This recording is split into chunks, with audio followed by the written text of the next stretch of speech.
Ils savaient tous que ma femme couchait avec mon riche frère et l'ont aidé à le cacher. Lors de mon dîner d'anniversaire, ils m'ont dit d'être mature et d'accepter un arrangement moderne. Au lieu de ça, j'ai fait signe aux serveurs, qui n'étaient pas du tout des serveurs. Le visage de ma femme a perdu toute couleur quand. Avant de continuer, n'oubliez pas de vous abonner et dites-nous d'où vous nous regardez dans les commentaires, on lit chacun de vos messages. Chapitre 1. La célébration qui n'en était pas une. Le restaurant était élégant. Des baies vitrées du sol au plafond, un jazz feutré, du linge de table blanc plié comme des origamis sur chaque table. Ma femme, Élise, avait tout organisé. C'est ton 38e anniversaire, avait-elle souri ce matin-là, en ajustant ma cravate comme si elle s'en souciait encore. Ce soir, tout tourne autour de toi. Fait-on ça en grand? Me voilà donc, assis à une longue table entourée de visages familiers. Élise était assise à ma droite, radieuse dans une robe rouge. Mon frère aîné, Marcus, fringant comme toujours, était assis en face de nous, portant un toast au champagne avec un sourire suffisant. Autour d'eux, il y avait des amis et de la famille, tous ceux qui comptaient. Et pourtant, quelque chose n'allait pas. Cela avait commencé il y a des mois. Des changements discrets. Élise avait commencé à verrouiller son téléphone, à rester tard à son studio de yoga, un nouveau parfum, des yeux plus froids. Et Marcus. Il avait commencé à passer à l'improviste, toujours juste, pour prendre des nouvelles. Trop à l'aise avec mon frigo, trop à l'aise avec Élise. Je n'étais pas stupide, mais il me fallait une preuve. Alors, j'ai attendu. J'ai joué l'idiot jusqu'à ce soir. Au moment du dessert, une mousse au chocolat à 3 couches avec « Joyeux anniversaire, John » écrit en lettres d'or, j'ai vu les regards échangés, l'énergie gênée. Élise a levé son verre et les autres ont suivi. « À John » dit-elle, l'homme le plus gentil et le plus patient que nous connaissions. J'ai levé le mien lentement. « Merci. Ça me touche beaucoup. » Puis est venu le moment qui a finalement fait tomber le masque. Marcus s'est éclairci la gorge et s'est penché en avant. John, nous avons tous discuté et nous pensons qu'il est temps d'être honnête. Une véritable honnêteté. J'ai plissé les yeux. Continue. Élise a posé une main sur mon bras. Tu es un homme bon, un homme merveilleux, mais tu as toujours été traditionnel. Et l'amour, le mariage, ça a évolué. Les relations ne sont plus ce qu'elles étaient. Mon sang s'est glacé. Marcus a ajouté, ça risque de faire mal au début, mais si tu aimes vraiment Élise, si tu veux vraiment qu'elle soit heureuse, tu accepteras notre nouvel arrangement. Nous nous voyons ouvertement. Et nous aimerions que tu sois mature à ce sujet. J'ai regardé autour de moi. Personne n'avait l'air choqué. Personne n'avait l'air confus. Ils savaient tous. Mes parents, mes amis, sa sœur. Ils avaient tous aidé à couvrir leur liaison. Donc, a continué Élise, nous aimerions que tu restes dans la famille, mais simplement en ouvrant les yeux. J'ai posé mon verre de champagne. Calmement, délibérément. J'ai alors souri et levé une main, très légèrement. 3 serveurs près de la cuisine ont vu mon signal. Ils ont hoché la tête et ont commencé à bouger.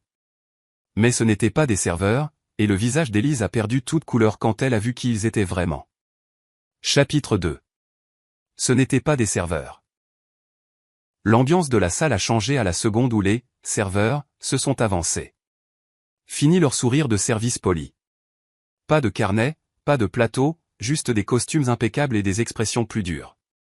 L'un d'eux, grand, mince, avec une posture d'ex-militaire, s'est dirigé droit vers notre table et m'a fait un signe de tête discret. « Tout est prêt, monsieur Wells » a-t-il dit. Des chuchotements ont parcouru la table. Élise était figée à côté de moi, son verre de vin tremblant très légèrement dans sa main. Marcus a froncé les sourcils. « Qu'est-ce que c'est que ce bordel ?» Je l'ai regardé droit dans les yeux, le sourire ne quittant jamais mon visage. « C'est le moment où tu te tais et tu écoutes. » Élise s'est tournée vers moi, les yeux maintenant écarquillés, la voix tremblante. « John, qu'est-ce que c'est ?» Les 3 hommes se sont déployés en silence. Le plus grand s'est approché d'un panneau caché près d'un coin du restaurant. Un léger bourdonnement mécanique a suivi. Un projecteur est descendu du plafond. Tous les regards se sont tournés vers le mur de lin blanc derrière nous qui a pris vie. « Qu'est-ce que tu fais » a aboyé Marcus, se levant à moitié de son siège. « Assieds-toi, ai-je dit, plus sèchement cette fois. Tu vas vouloir voir ça. Le premier clip vidéo a été lancé. Des images de surveillance, granuleuses, mais assez claires. Le hall d'un hôtel privé du centre-ville, avec la date et l'heure.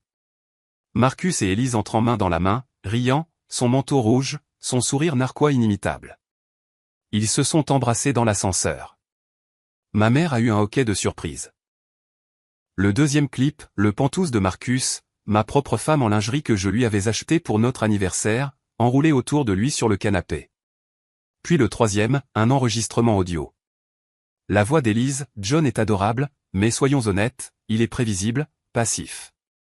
Il ne saurait pas quoi faire si je le quittais. Il croit encore que la loyauté a de l'importance. La voix de Marcus, suffisante et basse, il se laissera faire.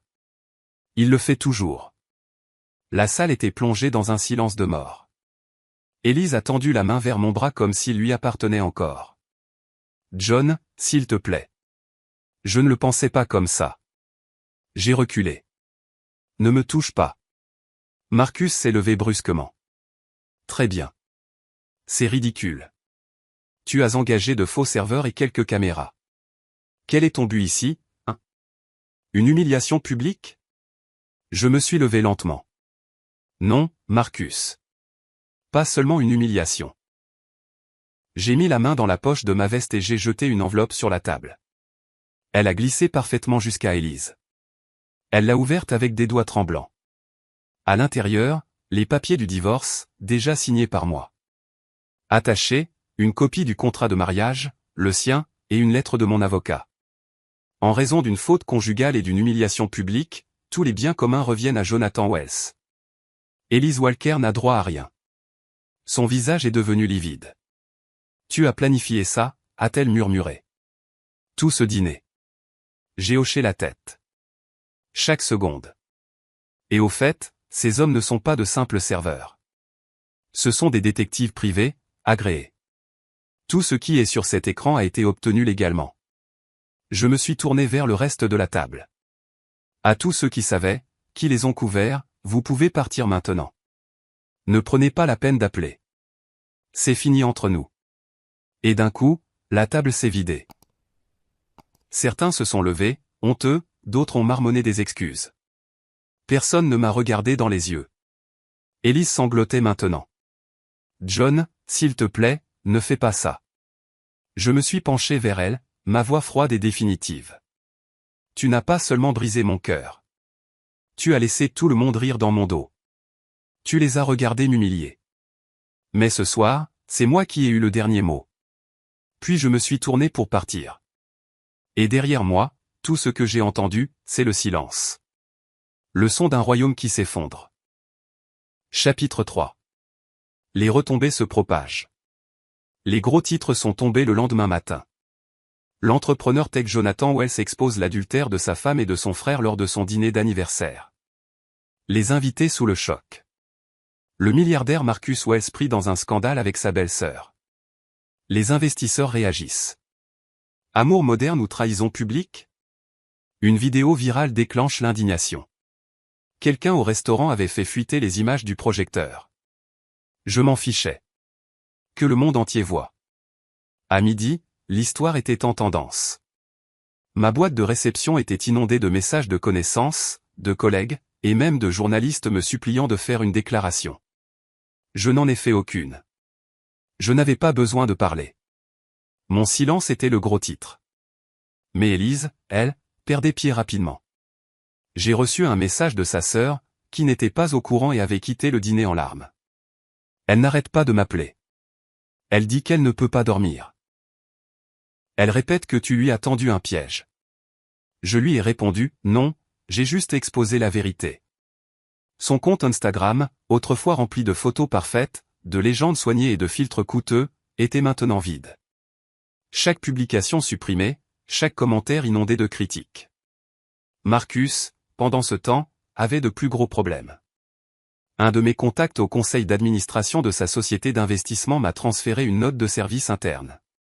À la lumière du récent scandale impliquant Marcus Wells et des violations éthiques potentielles, nous convoquons une réunion d'urgence pour discuter de la direction future de l'entreprise. traduction, il allait être mis à la porte. Je n'ai rien fait pour l'arrêter. Ni pour l'encourager. J'ai juste laissé la nature suivre son cours. Il s'est avéré que les gens qui applaudissaient autrefois le charisme de Marcus n'aimaient pas l'idée qu'il soit si imprudent avec sa famille et son argent. Ce soir-là, Élise s'est présentée à mon bureau sans prévenir, le visage taché de larmes, pâle, les cheveux emmêlés comme si elle ne les avait pas brossés depuis des jours. « J'ai tout perdu, John, dit-elle doucement. Mon travail, ma maison, mes amis ne répondent plus à mes appels. Marcus m'ignore. Il dit que c'est à cause de moi qu'il perd des investisseurs. Je ne me suis pas levé. Je l'ai simplement regardé et j'ai dit, alors maintenant tu sais ce que ça fait. Je ne pensais pas que tu irais aussi loin, a-t-elle murmuré. Tu pensais que je me laisserais faire, ai-je répondu. Comme toujours. J'ai fait une erreur. Non, ai-je dit. Tu as fait un choix, tout comme tout le monde à cette table. Vous ne m'avez pas seulement trahi. Vous m'avez humilié, vous vous êtes moqué de ce que nous avions construit, et vous vous attendiez à ce que je l'accepte devant tout le monde. Elle s'est effondrée. Elle est restée là, à sangloter. Je veux juste que tu reviennes, a-t-elle étranglé. Même si on repart de zéro. J'ai secoué lentement la tête. Nous avions déjà tout, ai-je dit. Et tu l'as jeté.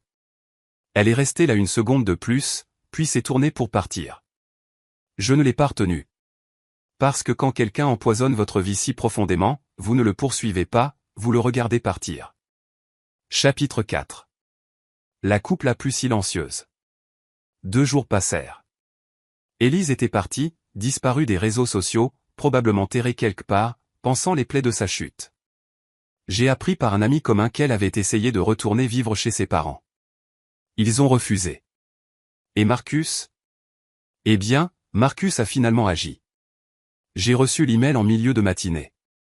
Court, arrogant, typique de lui. Objet, ne rendons pas les choses sordides. John, je sais que les choses ont dérapé. Je n'ai jamais eu l'intention que tu la prennes de cette façon. J'aime Élise, mais je n'ai jamais voulu te faire de mal. Mettons ça derrière nous. Nous sommes toujours frères. On devrait se voir. En parler comme des adultes. Marcus.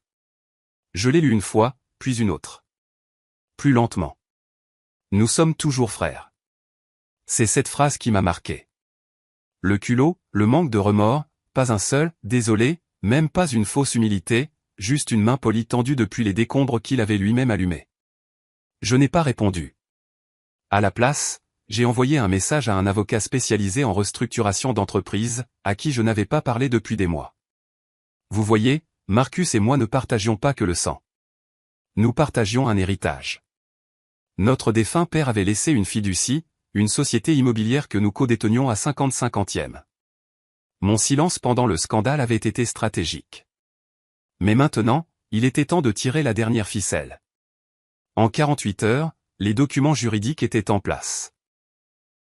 J'ai racheté sa moitié de l'entreprise à une évaluation au plus bas, plombée par le scandale, la fuite des investisseurs et ma pause stratégique de soutien public.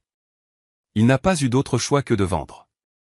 Ses avocats ont essayé de contester, mais l'acte de fiducie était blindé. Papa s'en était assuré. Le rachat était assorti d'une clause. Il lui était définitivement interdit de réintégrer le conseil d'administration, l'entreprise ou l'une de ses filiales. Pour toujours.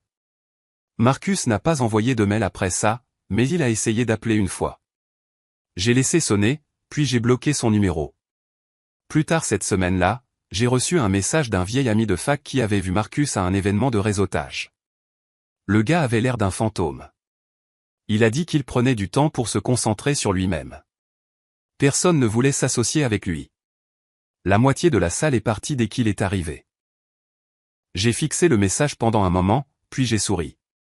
Parce que je n'avais pas besoin de crier. Je n'avais pas besoin de le traîner dans les tabloïds. J'ai laissé ses propres actions parler pour lui. Et à la fin, ce retrait chirurgical et silencieux de tout ce qui comptait pour lui a fait bien plus de mal que n'importe quelle explosion n'aurait pu le faire. Chapitre 5. Le départ. Les semaines ont passé, puis les mois, et lentement, la tempête qu'ils avaient créée ne les a engloutis que. Élise a tenté de refaire surface avec de vagues publications d'excuses en ligne, des légendes soigneusement formulées et cherchant à attirer l'attention sur la croissance personnelle, le pardon et l'apprentissage de l'amour de soi après un traumatisme. Elle ne m'a jamais nommé, mais elle n'en avait pas besoin. Tout le monde savait. Les commentaires étaient brutaux. Tu as détruit un homme bon. C'est ça, ton traumatisme. Passe ton tour. Ton genre de croissance personnelle ressemble à de la pourriture. Son nombre d'abonnés a chuté de plusieurs milliers. Elle a fini par désactiver à nouveau son compte. Quant à Marcus, il s'est effacé lui aussi. L'héritage autrefois invincible des frères Wells avait désormais une fracture permanente, et un seul d'entre nous était encore debout. J'ai rebaptisé l'entreprise, embauché discrètement de nouveaux talents, noué de nouveaux partenariats. Les investisseurs, voyant avec quelle propreté j'avais géré la situation, m'ont accordé un immense respect. Nous avons grandi plus vite que jamais. L'ancienne vie, je l'ai laissée derrière moi. Puis un après-midi, près d'un an après le dîner d'anniversaire, je traversais le hall de notre nouveau siège social quand je les ai vus. Tous les deux, Élise et Marcus. Ils ne m'avaient pas encore vu. Ils se tenaient près de l'accueil, hésitants. Marcus dans un costume froissé. Élise dans un manteau trop grand, comme si elle essayait de se cacher du monde. Elle paraissait plus petite, diminuée. Tous les deux, en fait. Je me suis avancé calmement. Leurs têtes se sont tournées brusquement vers moi. Élise s'est avancée. John? J'ai levé une main. Pas de discours, ai-je dit doucement. Pas ici. Plus jamais. Marcus, pour la première fois de sa vie, avait l'air honteux. J'ai tout perdu, mec. Je ne pensais pas que tu irais aussi loin. J'ai eu un demi-sourire. Non, Marcus. J'ai simplement arrêté de te protéger. Tu as fait le reste tout seul. Élise semblait sur le point de pleurer. S'il te plaît, est-ce qu'on peut au moins parler? Pour tourner la page. J'ai reculé et je les ai regardés tous les deux dans les yeux, calmes, posés, intouchables maintenant. J'ai déjà tourné la page, ai-je dit. C'est arrivé le jour où j'ai réalisé que je n'avais pas besoin de vengeance, juste de distance. Et maintenant, j'ai les deux. Puis je me suis retourné et je suis parti. Pas par dépit. Pas par douleur. Mais en paix. Parce que j'avais déjà gagné en guérissant, en reconstruisant et en m'épanouissant pendant qu'ils étaient encore coincés à courir après les morceaux de ce qu'ils avaient détruit. Épilogue.